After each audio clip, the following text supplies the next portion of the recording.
ఇతడు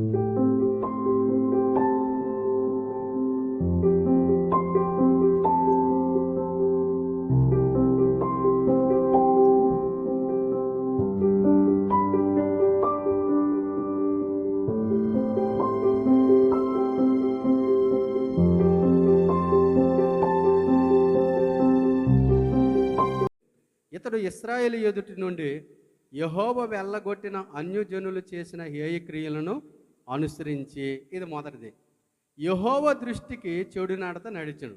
ఎలా నడిచాడంట? చెడు నడత నడిచాడు. ఇతడు తన తండ్రి అయిన హిజ్కియా పడగొట్టిన ఉన్న స్థలములను, వీళ్ళ తండ్రి పేరు ఎవరు తెలుసా? హిజ్కియా. హిజ్కియా ఎవరు? గొప్ప ప్రార్థనా పరుడు. హిజ్కియా ఎవరు చెప్పండి? గొప్ప ప్రార్థనా పరుడు. ఒకానొక సమయంలో హిజ్కియా నీ ఇల్లు చక్కబెట్టుకొని ప్రవక్త ద్వారా దేవుడు చెప్తే తన తన గోడ తట్టు తన ముఖము తిప్పుకొని కన్నీరు కార్చి, ప్రభువా నీ సన్నిధిలో ఎలా నడిచానో నీకు బాగా తెలుసు, దయచేసి నాకు ఆయుష్యమని ప్రార్థన చేస్తే దేవుడు కనికరించి ప్రార్థన చేశాడు. అలాంటి హిజ్కియా కడుపును పుట్టినటువంటి బిడ్డ ఎవరంటే ఈ మనిషి. కొంతమంది తల్లిదండ్రులు నీతిగా న్యాయంగా ఉంటారు, కానీ వారికి పుట్టిన పిల్లలు చాలా తల్లిదండ్రుల పేరు చెడగొట్టేవారుగా చూస్తాం. ఈ చరిత్రలో మనం చూస్తాం, మన కళ్ళ ముందు కూడా కొంతమందిని చూస్తాం. తల్లిదండ్రులు ఎంతో నీతిగా న్యాయంగా దేవుని యందు భయభక్తులు కలిగి యథార్థత కలిగి ఉంటారు. వారికి పుట్టిన పిల్లలు మాత్రం బహు విడ్డూరంగా, చాలా వాళ్ళకి చెడ్డ పేరు తెచ్చేవారుగా, వారి యొక్క గౌరవాన్ని తీసేవారుగా, వారికి నింద తెచ్చేవారుగా పిల్లలు ఉంటారు. వీళ్ళ తండ్రి ఏమో మంచి భక్తిపరుడు, యథార్థవంతుడు, దేవునితో సత్సంబంధాలు కలిగిన వ్యక్తి, దేవునితోనే మాట్లాడి 15 సంవత్సరాల ఆయుష్ పొందుకున్న వ్యక్తి, మంచి సుపరిపాలన అందించినటువంటి ఆ వ్యక్తి కడుపున ఎవరు పుట్టారు చెప్పండి? మనిషి. ఎంత ఎలాంటి పరిపాలన చేశాడంటే ఈ 20 మంది రాజుల కంటే బహు దుర్మార్గమైన పరిపాలన చేశాడు. ఒకవేళ కొంతమంది మన పిల్లలు, తల్లిదండ్రులు మంచోళ్ళు కావచ్చు, కానీ పిల్లలు చేసిన తప్పులు బట్టి, పొరపాట్లు బట్టి తల్లిదండ్రులు చాలామంది నిందిస్తారు. మీ పిల్లలు సరిగ్గా పెంచుకోవడం చేత కాదా, మీ అమ్మాయిని ఇలా వదులుతావా, మీ అబ్బాయిని ఇలా చేస్తావని తల్లిదండ్రులకి గొప్ప మచ్చని తెచ్చినటువంటి పిల్లలుగా ఈనాడు ఉన్నారు. కానీ అలాగ ఉండటానికి వీలు ఏమాత్రం లేదు. మన తల్లిదండ్రులు ఏ విధమైనటువంటి భక్తి భావం కలిగి ఉన్నారో, ఏ విధమైనటువంటి యథార్థత కలిగి ఉన్నారో, ఏ విధమైనటువంటి నీతి కలిగి ఉన్నారో, ఏ విధంగా సమాజంలో సంఘంలో గౌరవప్రదంగా జీవించారో, వారికి పుట్టిన పిల్లలైనటువంటి మనం కూడా అంతకంటే ఉన్నతంగా బ్రతకడానికి ప్రయత్నం చేయాలి. కానీ వారికి అవమానం తెచ్చేవారుగా, వారికి తలనొప్పులు తెచ్చేవారుగా, వారిని కించపరిచేలాగా కొంతమంది తల్లిదండ్రులు అయితే, ఎందుకు ఈ పిల్లలు పుట్టారా, ఎందుకు వీడిని కన్నానా, ఎందుకు ఈమెను కన్నానని బోరుని ఏడ్చిన తల్లిదండ్రులు లేకపోలేదు. అలాంటి పిల్లలకి ఏనాటికి కూడా క్షేమం కానే కాదు. దేవునికి స్తోత్రం. ఏదో తల్లిదండ్రులు బర్త్డే వచ్చినప్పుడు ఏదో ఒక స్టేటస్లో, లేకపోతే ఏదో ఒక గ్రూప్లో నువ్వేదో పోస్ట్ పెట్టి, లేకపోతే ఏదో ఒక వస్త్రం తీసుకొచ్చి ఒక కేక్ కట్ చేస్తే అది సంతోషం కానే కాదండి. నిజమైన పిల్లలు, లేకపోతే నిజమైన తల్లిదండ్రులు ఎప్పుడు సంతోషిస్తారంటే ఆ కొడుకు ప్రయోజకుడై ఆ ఊరంతా ఎవరి కొడుకు ఎవరి కూతురని పొగుడుతున్నప్పుడు ఆ తండ్రికి ఎక్కడ పట్టలేనంత సంతోషం ఆ తల్లికి. దేవునికి స్తోత్రం. అలాంటి పిల్లలుగా మనం పేరు తెచ్చుకోవాలి. కోర్స్ మనం పెద్దోళ్ళం అవ్వచ్చు, కానీ మన తండ్రి అయినటువంటి దేవునికి అలాంటి పేరు తెచ్చే పిల్లలుగా ఉండాలి. వీరి దేవుడు నీతిమంతుడు, వీరు కూడా నీతిమంతులే. ఆమేన్. వీరి దేవుడు అబద్ధం ఆడనవాడు, వీరు కూడా అబద్ధం ఆడనవారు. వీరి దేవుడు హింస సహించి సహనం కలిగిన వ్యక్తి, వీరు కూడా సహించేవారు అన్నటువంటి ఆ పేరు మనం వీళ్ళు దేవుడు, వీరి తండ్రి ప్రేమామయుడు కనుక వీరు కూడా ప్రేమ కలిగిన వారే అన్నటువంటి పేరు మనము తెచ్చుకోవలసిన వారమై ఉన్నాం. అయితే ఈ ఈ ఈ యొక్క మనిషి పరిపాలన ఎలా ఉందంటే, ఎవరినైతే దేవుడు వదిలేశాడో వారి యొక్క హేయమైన క్రియలు, చెప్పండి, వారి యొక్క హేయమైన క్రియలు ఈయన కూడా అనుసరిస్తూ వచ్చాడు. దేవునికి మహిమ కలుగునిగాక. అలాగే యెహోవా దృష్టికి ఎలా నడిచాడంట? చెడ్డ నడత నడిచాడు. చాలామంది, ఎందుకు బ్రదర్, ఎందుకు సిస్టర్, ఎందుకమ్మా, ఎందుకు అలా నడుస్తారు అంటే, నీకు తెలుసా పాస్టర్ గారు నేను ఎంత నీతిగా నడుస్తున్నానో. నిజమే కావచ్చు, ఒక మానవునికి మరి ఒక మానవుని యొక్క నడత మంచిగా కనబడొచ్చు, కనబడకపోవచ్చు. కానీ ఆకాశమందు ఉన్న దేవునికి మాత్రం ఏది మరుగై ఉండదు. దేవునికి స్తోత్రం. కానీ మనిషిని ఆకాశం నుండి దేవుడు చూసినప్పుడు ఆ మనిషి యొక్క నడత ఎలా ఉందట? చెడ్డగా ఉందట. ఇప్పుడు మన నడత ఎలా ఉందో ఒక చిన్న ప్రశ్న మనం వేసుకుందాం. సరే, ఆయన నడత చెడు నడత నడిచాడు. తర్వాత తన తండ్రి అయినటువంటి హిజ్కియా పడగొట్టిన ఉన్నత స్థలములను తిరుగు కట్టించి బయలుదేవతలకు బలిపీఠము నిలిపి దేవతా స్తంభములు చేయించి ఆకాశ నక్షత్రములన్నిటినీ పూజించి కొలిచును. మనిషి ఎవరు చెప్పండి? చూసారా? చెవిటి వారి ముందు శంఖం పట్టుకొని ఉదయం నుంచి సాయంత్రం వరకు ఎంత ఊదినా ఏం ప్రయోజనం? మనిషి ఎవరు? యూదులకి రాజు అండి. ఎవరంట? యోధారాజు. యూదులు ఎవరు? దేవుని ప్రజలు. అంతే, వెరీ సింపుల్. ఇది యూదులు ఎవరంటే, ఒకవేళ అది చెప్తే ఇది అవుతుందేమో, ఫైన్ వేస్తారు, మిమ్మల్ని ఎప్పుడైనా డబ్బులు అడిగానా? ఊరికే ఒక మాట చెప్తే తప్పేమవుతుందండి చెప్పండి? యూదులు ఎవరంట? వారి దేవుడు నిజమైన దేవుడు. వారి ఆరాధన వేరే, వారి స్తుతి వేరే, వారి నడక వేరే, వారి జీవిత విధానం వేరే. కానీ అది వదిలి ఆకాశ నక్షత్రాలంట, అన్యు దేవతలంట, శకునగాండ్రులంట, సోదిగాండ్రులంట, వీళ్ళందరినీ వెంబడించి వారి తండ్రి ఏదైతే వద్దనుకున్నాడో, ఏదైతే దేవునికి అయిష్టమైనవన్నీ కూడా తొలగించాడో అవి మరలా కట్టించి బహు దుర్మార్గంగా పరిపాలన కొనసాగించాడు. దేవునికి స్తోత్రం. అందుకే ఒక సామెత ఉంది, హంసయ్య ఆ కాకయ్య కలకాలం బతికే బదులు హంసలాగా డాష్ 6 నెలలు బ్రతికితే. ఆమేన్. ఇది సామెత. దేవునికి స్తోత్రం. కాకిలాగా కావు అనుకుని వారిని పొడిచి వీరిని పొడిచే కంట, వారి చేతిలో పట్టుకొని వీరి చేతిలో పట్టుకొని లగెత్తు పరిగెత్తు కంట హంసలాగా ఎలాగండి 6 నెలల బ్రతికితే చాలండి. దేవునికి మహిమ కలుగును గాక. యేసయ్య 3.5 సంవత్సరాలే సేవ చేశాడు. ప్రపంచమంతా తలక్రిందలైపోయింది. ఆమేన్, ఆమేన్, ఆమేన్. అయితే ఈ యొక్క మనిషి తన తండ్రి ఏదైతే వద్దనుకున్నాడో, తన దేవునికి ఏదైతే ఇష్టము కాదో అవి చేస్తూ దేవుని దృష్టి బహుఘోరమైన దుష్టునిగా దుర్మార్గమైన పరిపాలన కొనసాగిస్తూ ఉన్నాడు. అంత మాత్రమే కాక 4వ వచనం చూస్తే, మరియు నా నామం అన్నిటికి ఉండునని యెరూషలేమందు ఏ స్థలమును గూర్చి యెహోవా సెలవిచ్చును అక్కడున్న యెహోవా మందిరమందు అతడు బలిపీఠంలో కట్టించును. మరియు యెహోవా మందిరపు 2 ఆవరణములో అతడు ఆకాశ నక్షత్ర సమూహములకు బలిపీఠమును కట్టించును. బెన్నహిం లోయందు అతడు తన కుమారులను అగ్నిగుండలో దాటించి ముహూర్తములను విచారించుచు మంత్రములను చిల్లంగితనమును వాడుకు చేయు కర్ణ పిశాచములతోనూ సోదిగాండ్రులతోనూ సాంగత్యము చేయుచు యెహోవా దృష్టికి బహుగా చెడు నడత నడుచుచు ఆయనకు కోపము పుట్టించు. ఎలా ఉన్నాడంట? విగ్రహాలకి బలిపీఠాలు కట్టాడు, ఆకాశ నక్షత్రాలు పూజించాడు, ముహూర్తాలు చూశాడు. ఇక్కడ ఎవరైనా ఉన్నారా ముహూర్తాలు చూసిన వాళ్ళు?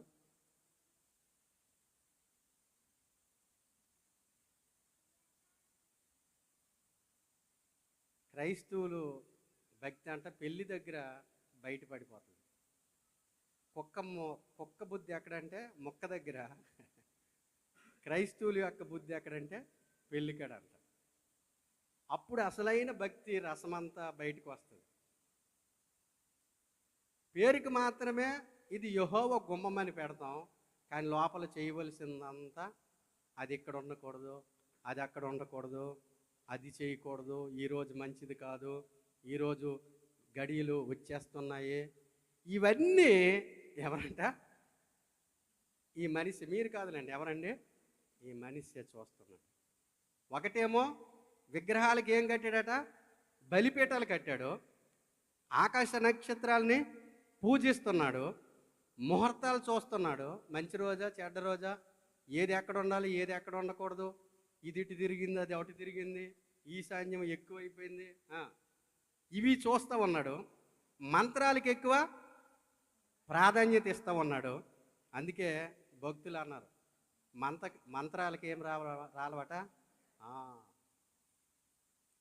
ఎక్కడ చూస్తాం మనం? ఏలియా దగ్గర చూస్తాం. వారు ఉదయం నుంచి సాయంత్రం వరకు ఎన్నో హోమాలు చేశారు, కానీ ఏలియా నువ్వు నిజమైన దేవుడు అయితే అన్నాడు, ఆకాశం నుండి అగ్ని దిగి వచ్చి బలిపీఠాన్ని దహించింది. ఆమేన్. నిజంగా మీకు నిజమైన దేవుడు అని నిజమే అని మీకు తెలుసా? తెలిస్తే ఏలియాలాగా రోషం కలిగి ఉంటాం. దేవునికి స్తోత్రం, హల్లెలూయా. అయితే అలా చేస్తూ సోదిగాండ్రలతో సాంగత్యం చేసేవాడంట, శకునములు చూసేవాడంట, జ్యోతిష్యులను చేయి చూపించుకుంటారు కదా, మీరు ఎవరన్నారా, నా రేఖ చూడు, నా తలరాత, నీ తలరాత, నువ్వు పని చేయకుండా కష్టపడకుండా ఎక్కడికి వెళ్ళకుండా నా రాత చూడు, ఆడేదో ఏదో చేసి ఆడి రాత సరిగుంటే ఆడెందుకు మీ ఇంటికి వస్తాడు? చూడండి పిచ్చి జడాలు ఎలా ఉన్నారో. ఆడేదో డామ్ డూమ్ డిష్ చెప్తాడు, దానికి మంత్రం కట్టాలి, అది హోమం చేయాలి, ఇన్ని డబ్బులు అవుతాయంటే మనము ఏమీ తెలియనిలాగా బుక్ అయిపోతాం. చాలామంది ఉన్నారు ఇలాగ ఈనాడు కూడా. జ్యోతిష్యులను మంత్రగాళ్ళను ఆశ్రయించేవాడు, అలాగే దేవుని మాట పెడచెవిని పెట్టి తన రాజ్యములో ప్రజలందరినీ పాపం చేయుటకు కారకుడయ్యాడు. తను తప్పిపోవటమే కాకుండా, తను అలా జీవించడమే కాకుండా తన రాజ్యంలో ఉన్న ప్రజలందరినీ కూడా ఎటువైపు మళ్ళించాడు? అందుకే ఒక సామెత ఉంది, తను చెడ్డ కోతంట వనమంతా కూడా, నువ్వు చెడిపోయి సరిగ్గా ఉండొచ్చు కదా, మిగతా వాడిని కూడా చెడగొట్టడానికి చూస్తాడు. మానవ స్వభావం అది. మందిరములు అలాంటి వాళ్ళు ఉన్నారా? లేరనే అనుకుంటాను. దేవునికి స్తోత్రం. కనుక అందరినీ పాపం చేయడానికి కారకుడయ్యాడు. ఒక్క మాటలో చెప్పాలంటే తన ఇష్టానుసారంగా జీవించాడండి. ఎలా జీవించాడండి? ఇష్టానుసారంగా జీవించాడు. ఎవరు? యోధా దేశాన్ని పరిపాలిస్తున్నటువంటి మనష్షే అన్నటువంటి రాజు. దేవునికి మహిమ కలుగును గాక, హల్లెలూయా. అయితే మనష్షే అనగా అర్థం ఏంటంటే మరిచిపోవుట. మనిషి అనగంటండి అర్థము మరిచిపోవుట. ఈ రోజుల్లో అనేకులు దేవుడు చేసిన మేలులు మర్చిపోతారు. నీ జీవితంలో దేవుడు ఎన్నో మేలు చేశాడు. నువ్వు భయంకరమైన అనారోగ్యంతో పాలైపోయినప్పుడు, ఎంతమంది దగ్గరికి వెళ్ళినా బాగుపడినప్పుడు, మంచం మీద పడి కన్నీరు మున్నీరై విలపించి దేవుని ప్రార్థించినప్పుడు, ఆకాశమందు దేవుడు చూసి నిన్ను కనికరించి నిన్ను బాగు చేస్తే నువ్వు ఆయన చేసిన మేలు మరిచిపోయావా? ఈ యొక్క మనిషే అనగా అర్థం మరిచిపోవుట. ఈనాడు దేవుని ప్రజలైనటువంటి వారు ఆయన చేసిన మేలులు మరిచిపోతున్నారు. మీరేమనుకోకపోతే సూటి ప్రశ్న, నీకు అన్నీ బాగుంటే బయటికి వెళ్తావా? అన్నీ బాగులేకపోతే వెళ్తావా? నీకు అన్నీ బాగుంటే ఉద్యోగమైనా వ్యాపారమైనా నీ పని ఏదైనా చేసుకోగలుగుతావు. కానీ ఏమీ బాగులేనప్పుడు నువ్వు ఎక్కడ ఉంటావంటే మంచం మీద ఉంటావు. మీరు ఏమనుకోకండి. అలాంటి సమయంలో నిన్ను ఎవరు విడిపించారు? అలాంటి సమయంలో నీ మీద దృష్టి ఎవరు నిలిపారు? నీ దేవుడే కదా. నీ దేవుడే కదా. నువ్వు అలాగ బాధపడకూడదని, అలాగ కృంగిపోకూడదని నిన్ను దేవుడు ప్రేమించి ఆ స్థితి నుంచి లేవనెత్తాడు. లేచి నీవు మరిచిపోకుండా ఆయన మేలులకి కృతజ్ఞరాలవై ఉండాలి. కనుక ఈనాడు చాలామంది ఆయన చేసిన మేలులేమో ఏం చేస్తున్నారండి? మర్చిపోతున్నారు. ఆయన ఇచ్చిన ఆరోగ్యం బాగలేనప్పుడు దేవా అని ఎంతగానో దేవుణ్ణి ప్రార్థిస్తున్నారు. ఆరోగ్యం ఇచ్చిన తర్వాత నాకు టైం లేదని చాలామంది దేవుని సన్నిధిలో గడపకుండా వెళ్ళిపోతున్నారు. ఆయన ఇచ్చిన బలము, ఆయన ఇచ్చిన జ్ఞానము, ఆయన ఇచ్చిన సంపద, ఆయన ఇచ్చినది ఏదైనా మర్చిపోతున్నావు. నువ్వు ఒకప్పుడు ఇబ్బందుల్లో ఉన్నప్పుడు, ఒకప్పుడు అధ్వానంగా తయారైనప్పుడు, నీ పరిస్థితి చూసి మార్చాడు నీ పరిస్థితి. నీకు ఇప్పుడు అన్ని వసతులు సమకూర్చబడ్డాయి, నీ కుటుంబం ఆనందంగా ముందుకు సాగుతుంది. అలాంటప్పుడు నువ్వు మొదటి స్థానము, మొదటి సమయం దేవునికి ఇవ్వాల్సింది పోయి నువ్వు ఎక్కడో గడిపితే ఆయన ఎంతో బాధపడతాడు. అందుకే మొదటగా మూలవాక్యాన్ని ఏం చదివించామండి? ఎన్నిసార్లు చెప్పినా మాట వినకపోతే శిక్ష తప్పదు. దానికి అనే బదులు ప్రమాదం పొంచి ఉంది. నీకు ఆరోగ్యం ఇచ్చింది దేని కొరకు? నీకు ఉద్యోగం ఇచ్చింది దేని కొరకు? నువ్వు వ్యాపారంలో రాణించడానికి దేని కొరకు? నీకు సకల సౌకర్యాలు ఇచ్చింది దేని కొరకు? నువ్వు అట్టడుగులో పరిస్థితులు ఉన్నప్పుడు నిన్ను లేవనెత్తాడు దేని కొరకు? అందరూ అసహించుకుంటే, అందరూ నిన్ను తృణీకరిస్తే, అందరూ నిన్ను హింసిస్తుంటే, అందరూ నిన్ను కించపరుస్తుంటే, అందరూ నిన్ను అవహేళనగా చేస్తే నీ పరిస్థితి అంతా మార్చి ఉన్నతంగా ఉంచాడు దేని కొరకు? మనిషి అనగా మరిచిపోయి ఇష్టానుసారంగా తిరుగుతున్నాడు. తినాలంటే తింటాడు, తాగాలంటే తాగుతాడు, తిరగాలంటే తిరుగుతాడు, ఎక్కడికో వెళ్ళాలి కొండల్లో కోతమ్మలాగా దూకాలంటే దూకుతాడు. మూతిపళ్ళు రాలిపోయిన తర్వాత రాలిపోయాయా అంటాడు. నా ఇష్టం నా కష్టం, నా శరీరం నా డబ్బులు, నా కాళ్ళు ఉన్నాయి నచ్చిన దగ్గరికి పరిగెత్తా, నాకు డబ్బులు ఉన్నాయి నచ్చినట్టుగా ఖర్చు పెడతా, నాకు అధికారం ఉంది నా ఇష్టం అన్నట్టుగా మనిషి ఇష్టానుసారంగా తిరిగాడు. ఏనాడైన అయ్యో మా తండ్రి, మా పితరులు, మా తాత ముత్తాతలు యెహోవా దేవుడు ఎంతో శ్రమలో ఉన్నప్పుడు, ఐగుప్తులో బానిసలో మగ్గిపోతున్నప్పుడు, ఆహారం దొరకనప్పుడు, చిత్రహింసలకు గురవుతున్నప్పుడు ఆకాశమందున్న దేవుడు చూసి విడిపించి మాకు గొప్ప స్వాతంత్ర దేశాన్ని ఇస్తే, గొప్ప రాజ్యముగా మమ్మల్ని ఏర్పాటు చేస్తే ఆ దేవుణ్ణి ఒరిచి ఎవరెవరినో పూజిస్తున్నామనే మరిచిపోయాడు. ఒకవేళ ఈ మాటలు విన్నప్పుడు నిజమే, నేను కూడా చాలా విషయాలను మర్చిపోయానని నీకు అనిపిస్తే ఈరోజైనా ఒక మంచి ఆలోచన చేసి దేవుని తట్టు తిరగడానికి మనం ప్రయత్నము చేద్దాం. దేవునికి మహిమ కలుగును గాక. అయితే మరిచిపోయి ఇష్టానుసారంగా తిరుగుతున్నాడు. అలాంటి సమయంలో ప్రేమ కలిగిన దేవుడు కనుక, క్షమించే దేవుడు కనుక తన చేతులారా తన పిల్లల్ని తను బాధ పెట్టలేడు కనుక దేవుడు కొన్ని విషయాలు కొన్నిసార్లు తన సేవకుల ద్వారా వర్తమానాలు పంపిస్తాడు. తన యొక్క ప్రవక్తల ద్వారా, బోధకుల ద్వారా అనేక విషయాలని తెలియచేస్తూ ఉంటాడు. కారణం ఏంటంటే ఆయన పెంచి పెద్ద చేసిన ఏ తల్లిదండ్రులు పిల్లల్ని బాధ పెట్టలేరు, ఇబ్బంది పెట్టలేరు. అంతకంటే గొప్ప ప్రేమ కలిగిన దేవుడు మన దేవుడు కనుక తన చేతులారా తన పిల్లల్ని శ్రమ పెట్టక బాధ పెట్టక ఆయన ఏం చేస్తాడంటే వేరొక శత్రువులకి అప్పగిస్తాడు. కొన్ని పర్యాయాలు వ్యాధుల ద్వారా, కొన్ని పర్యాయాలు బాధల ద్వారా, ఎలాగైనా ఆ బాధల్లోనైనా శ్రమలోనైనా ఆ శత్రువుల బంధకాల్లోనైనా నా వైపు తిరుగుతారని ఆయన ప్రేమించి శత్రువుల చేతికి ఆయన అప్పగిస్తాడు. అందుకే దేవుని గురించి ఒక అద్భుతమైన మాట ఉంది. యెహెజ్కేలు గ్రంథం 18వ అధ్యాయము 23వ వచనం. యెహెజ్కేలు 18వ అధ్యాయము 23వ వచనం.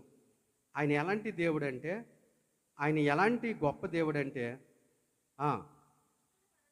దుష్టిని మరణము నొందుటి చేత. అబ్బా, మీకు నిజంగా పాయింట్ అర్థమైతే చప్పట్లు కొడతారండి. ఎప్పుడు కూడా మనం దేవుని సన్నిధికి వచ్చినప్పుడు, ఇప్పుడు మనం ఎక్కడికైనా ప్రయాణం చేయాలనుకుంటే ఎలా వెళ్ళాలో మనకి ఆ మార్గం తెలిస్తే ఇప్పుడైనా వెళ్ళొచ్చు, రేపైనా వెళ్ళొచ్చు, ఏ వాహనంలో వెళ్ళినా కూడా అక్కడికి మనం చేరుకుంటాం. ఎలా వెళ్ళాలో తెలియకపోతే మనం ఏ వాహనంలో వెళ్ళినా అక్కడికి చేరుకుంటాం. అలాగే చెప్తున్నటువంటి వాక్యాన్ని మన కీ పాయింట్ మనం పట్టుకుంటే మిగతా సారాంశం అంతా అర్థమైపోతుంది. ఆమేన్. అందుకే చాలాసార్లు మనం ఎలా ఉండాలంటే వాక్యం కొరకు సిద్ధపాటు కలిగి ఉండాలి. దేవునికి స్తోత్రం, దేవునికి మహిమ కలుగును గాక. చెప్పండి, మన దేవుడు ఎందుకు మనం చప్పట్లు కొట్టాం చెప్పండి? ఎవరైనా మనమైనా ఎంత ప్రార్థన చేసినా, ఎంత మనము దేవుని సన్నిధిలో భక్తి భావం కనపరిచినా, మనకు పడనివారు, మన మీద ఎవరైనా అనరాని మాటలు అన్నవారు, కష్టాలు ఉంటే నష్టాలు ఉంటే మనం అన్న మాట ఏంటంటే నీకు బాగా. కానీ అదే ప్లేస్లో దేవుడు ఉంటే అయ్యో అయ్యో నా కుమారుడు, అయ్యో నా కుమార్తె పాడైపోతున్నాడు, పతనమైపోతున్నాడు, దిగజారిపోతున్నాడు, పడిపోతున్నాడు అని ఎంతగానో కన్నీరు కాచే దేవుడు. అందుకే ఆయన ఏమంటుందంటే దుష్టులు చచ్చిపోవటం నాకు ఇష్టం లేదు. అబ్బా, ఎంత గొప్ప దేవుడండి. మీకు పాయింట్ అర్థమైతే నిజంగా మీరు ధన్యులే. దేవునికి స్తోత్రం, హల్లెలూయా. తర్వాత నాకు ఎంత మాత్రం సంతోషం లేదు. నాకు ఏది సంతోషం అంటే దుష్టులు తమ దుష్టత్వాన్ని వదిలి తన ప్రవర్తన దిద్దుకోవటమే నాకు నిజమైన సంతోషం. చూసారా, ఇప్పుడు కూడా మీకు అర్థం అవ్వలేదు. నా భూతే నా భవిష్యత్తు అన్నట్టుగా ఉంది. నేను కొన్ని సంవత్సరాలు చెప్పి ఇక్కడ వరకు వచ్చాను, ఇంక తర్వాత ఏమవుతానో నాకే తెలియదు. ఇప్పటికైనా మీరు స్పందించండి. అమ్మ నా వైపు చూడండి. మన దేవుడు ఎవరంట? ఒక దుష్టుడు తన దుష్టత్వం చేత చనిపోతే, పాడైపోతే, పతనమైపోతే ఆయనకి ఇష్టం లేదు. ఆ దుష్టు తన దుష్టత్వాన్ని వదిలి చక్కని మార్గంలో నడవటం దేవునికి సంతోషం. ఆమేన్. అయితే ఈ మనిషికి దేవుడు ప్రవక్తలు పంపించాడు, అనేక విధాలుగా తన మాటలు చెప్పాడు. ఓ మనిషే, ఇప్పటికే చాలా సంవత్సరాలు గడిచిపోయాయి, నీ ప్రవర్తన బాగలేదు, నీ పరిపాలన బాగలేదు, నువ్వు జీవించే జీవిత విధానం బాగలేదు, నన్ను వదిలి దేన్నో పూజిస్తున్నావు, దేన్నో ఆరాధిస్తున్నావు, ఎక్కడెక్కడో తిరుగుతున్నావు, విచ్చలవిడిగా బ్రతుకుతున్నావు, ఇది నీకు మంచిది కాదు, నీకు ప్రమాదం, నీకు ఆపద, నీకు ఎప్పటికైనా నాశనానికి నడిపిస్తుంది, కాబట్టి జాగ్రత్త జాగ్రత్త జాగ్రత్త అని హెచ్చరించిన చెప్పండి మనిషి మాత్రం వినలే. ఆమేన్. చెప్పండి, మనిషి ఏం చేశాడు? వినలేదు. ఇప్పుడు ఈ మాటలు విన్నప్పుడు అవును ప్రభువా, నాతో కూడా ఎన్నోసార్లు మాట్లాడావు, విన్నావా? వింటే దేవునికి స్తోత్రం. ఒకవేళ వినకపోతే ఇదే వాక్యం మనకు అప్లై అవుతుంది. ఏ వాక్యమో? ఎన్నిసార్లు చెప్పినా వినకపోతే ప్రమాదంలో పడతావు, ఇబ్బందులు పాలవుతావు. వద్దురా, తాగకరా, శరీరం పాడైపోతుంది, కుటుంబం పాడైపోతుంది. వద్దురా, అలా తిరక్కరా, వద్దమ్మా, అది మంచిది కాదు. నోర్మాయ్, నా జీతం నా ఇష్టం, నా కష్టం నా ఇష్టం, నా ఉద్యోగం నా వ్యాపారం. నువ్వేమైనా ఇచ్చావా? నీ దగ్గర ఏమైనా అడిగానా? నా కాళ్ళు పరిగెడతా, గెంతుతా, తూరంతా తిరుగుతా. లేకపోతే ఒకరోజు కొండ మీదకి వెళ్ళి దొర్లుకుంటూ కిందకు వస్తా. నీకెందుకు? మనుషులు ప్రవర్తన ఎలా ఉన్నాయి? కొద్దిగా మీకు నవ్వటానికి అలా అనిపించవచ్చు, కానీ నిజమేది, నిజం. మీరు శోధనలో ప్రవేశించకుండా మెలకువ కలిగి ప్రార్థించండి ప్రార్థించండి ప్రార్థించండి అని యేసయ్య పలుమార్లు చెప్పిన విన్న సంఖ్య ఎంత? నీ కుటుంబం కట్టబడాలి, నీ జీవితం మార్చబడాలి, నీ పరిస్థితులు చక్కబడాలంటే ఇదిగో నా వలే మీరు కూడా ప్రార్థించండి అంటే నువ్వు ఎంత లోబడుతున్నావు? ఎంత ప్రార్థనకి సమయం? కనుక ఎన్నిసార్లు చెప్పినా వినలేదు. ఎన్నిసార్లు చెప్పినా వినలేదు. చెప్పండి, ఎన్నిసార్లు చెప్పినా. ఏం చేశాడంటే దేవుడు ఒక రాజుని పంపించాడు, అశ్షూరు రాజుని ఆయన చేతికి అప్పగించాడు. అదే సామెత, కుక్క కాటుకి. డాక్టర్ గారు మంచిగా చెప్తే ఎవరైనా వింటారా? వినరు. బ్రేక్ఫాస్ట్ అయిన తర్వాత ఇది వేసుకోవాలి, లంచ్ అయిన తర్వాత అది వేసుకోవాలి, పడుకునే ముందు ఒక ఇంజెక్షన్ చేసుకోమ్మా. నొప్పి సార్, కుదరదు, ఇంజెక్షన్ వేసుకో. వినడు. ఆ డాక్టర్ అలాగే చెప్తాడు. ఒకరోజు ఆపరేషన్ థియేటర్లోకి తీసుకెళ్తారు, బారుగా కోసారు. అప్పుడు అర్థమవుతుంది. అప్పుడు చెప్పినప్పుడు అది వేసుకుంటే, ఇది చెప్పుతూ పాస్టర్ గారు కూడా చిన్న ప్రార్థన చేసుకోమన్నారు. దానికి నేను పెడచెవిని పెట్టానే, అప్పుడు మనం బాధపడినా. అందుకే అంటారు, చేతులు కాలిన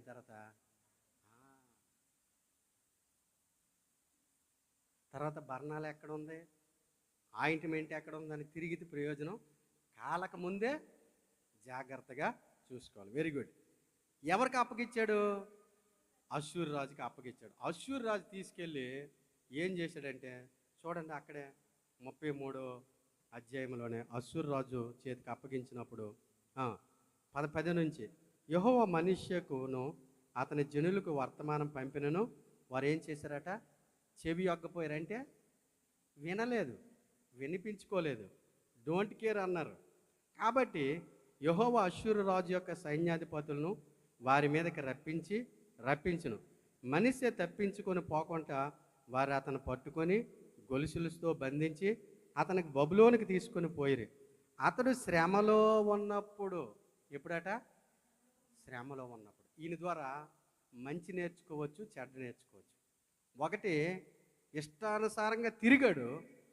ఎప్పుడైతే శ్రమల్లోకి వచ్చాడో వెంటనే అప్పుడు వాళ్ళ తాత దేవుడు, వాళ్ళ నాన్న దేవుడు, గతకాలం విన్నటువంటి మాటలు గుర్తుకొచ్చి వెంటనే సరెండర్ అయిపోయి, దేవా ఒక్కసారి నన్ను కనికరించి అని ఏం చేశాడు చూడండి. మనిషి తప్పించిపోకుండా అతను పట్టుకొని గొలుసులతో బంధించి 11వ వచనం చివరి లైన్లో బబులోనికి తీసుకుని పోయారు.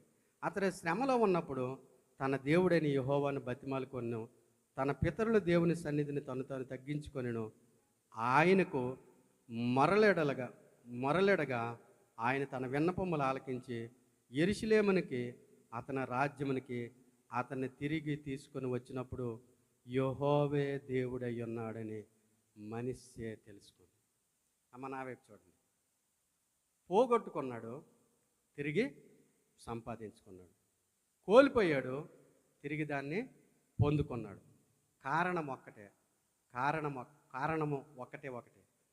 పశ్చాత్తాపడ్డాడు, తన తప్పును తాను తెలుసుకున్నాడు. రెండవదిగా ప్రార్థన చేశాడు. నీ జీవితంలో తెలుసో తెలియకో ఇష్టానుసారంగా బ్రతుకుతూ ఉండొచ్చు. తెలుసో తెలియకో దేవుణ్ణి కాకుండా ఇతరత్ర వాటి మీద మొగ్గు చూపించి ఉండొచ్చు. తెలుసో తెలియకో అజ్ఞానంగా ప్రవర్తించవచ్చు. ఎన్నిసార్లు చెప్పినా పెడచెవిని పెట్టవచ్చు. అయితే దేవుడు నీతోనే నాతోనే సూటిగా మాట్లాడుతున్నాడు. మనిషిలాగా శ్రమలో ఉన్నావేమో, బాధలో ఉన్నావేమో, ఇబ్బందుల్లో ఉన్నావేమో, అనారోగ్య పరిస్థితుల్లో ఉన్నావేమో, ఏ శ్రమలో నువ్వు ఉన్నావో ఆ శ్రమలో నిన్ను విడిపించబడి ఏదైతే పోగొట్టుకున్నావో, ఏదైతే కోల్పోయావో, ఏదైతే నువ్వు నీ యొక్క జీవితంలో కోల్పోయావో దాన్ని తిరిగి పొందుకోవాలంటే ఒకటి పశ్చాత్తాపడాలి, రెండోదిగా దేవునికి ప్రార్థన చేయాలి. ఈ మనిషి ద్వారా మనం తెలుసుకోవాల్సిన విషయం, పోగొట్టుకున్నాడు, తిరిగి పొందుకున్నాడు. కారణం ఏంటి చెప్పండి? దేవుని సన్నిధిలో ప్రార్థన చేశాడు. దానికి ముందుగా ఏం చేశాడండి? పశ్చాత్తాపడ్డాడు. తన తప్పును తాను ఒప్పుకొని విడిచిపెట్టేశాడు. ఈరోజు ఈ మాటలు వింటున్న నీవు నేను నిజంగా నువ్వు కోల్పోయినటువంటిది ఏదైనా కానీ పొందుకోవాలని నీకు అనిపిస్తే, నీకు ఆశపడితే నువ్వు చేయవలసిన పని ఏంటంటే, ఒకటి పశ్చాత్తాపడాలి, రెండోదిగా ప్రార్థన. అలా చేసినప్పుడు మనిషి ఏ రాజ్యం అయితే తన దగ్గర నుంచి తీసివేయబడిందో అదే రాజ్యమని దేవుడు తిరిగి మరలా ఇచ్చాడు. నీవు అనుకోవచ్చు, నాకు మంచి ఉద్యోగం ఉంటే ఎలా ఉండును, నాకు మంచి వ్యాపారం ఉంటే ఎలా ఉండను, నాకు ఒక సొంత ఇల్లు ఉంటే ఎలా ఉండనని. కాదండి. దేవుడు నిన్ను దీవించాలనుకుంటే, దేవుడు నిన్ను ఆశీర్వదించాలనుకుంటే, దేవుడిని స్థితిని మార్చాలంటే, దేవుడిని పరిస్థితి మార్చాలంటే నువ్వు జీరోలో ఉన్న హీరోగా చేసే దేవుడు. మీకు పాయింట్ అర్థమైతే చప్పట్లు కొట్టాలి. ఈ చప్పట్లకి ఒక్క దోమ కూడా సావదు.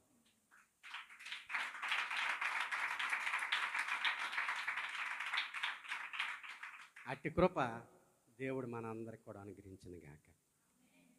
మోకరించుదాం. చిన్న పల్లవ పాడిన తర్వాత మరి బ్రదర్ గారు ఒక కొన్ని నిమిషాలు, ఒక 10-15 నిమిషాల లోపు వారు హృదయంలో ఉన్న మాటలు పంచుకుంటారు. చిన్న పాట పాడి ప్రభువుని మహిమపరచుదాం.